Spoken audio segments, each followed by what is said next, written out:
What's up mga kuys? Another day, another vlog. Papalit nga pala tayong battery ng motor. Almost 5 years din natin nagamit itong ating battery. Sulit na din. Punta tayo kila Kuys Kobe. Papatulong tayo kay Pops Apos pagkakabit ng ating bagong battery.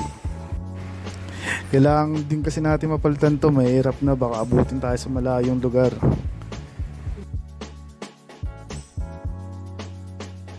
Chill lang tayo, nagmumotor dito mga kuys. Papunta kila Kuya Kobe.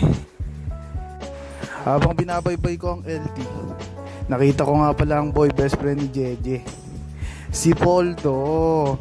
Papasok ko na nga pala ang aking motor at sisimulan na namin ang operasyon palit battery with Pops Apos.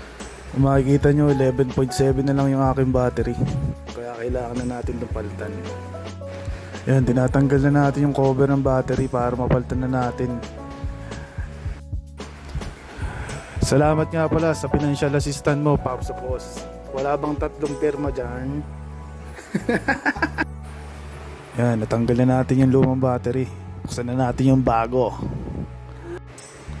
Yan, medyo pausa na tayo mga kuys, pero dapat pogi pa rin. Yan, nakabit na natin yung bagong battery. Balik na natin yung cover. Yan, balik na ulit sa normal yung battery percentage niya mga kuys. Ayos!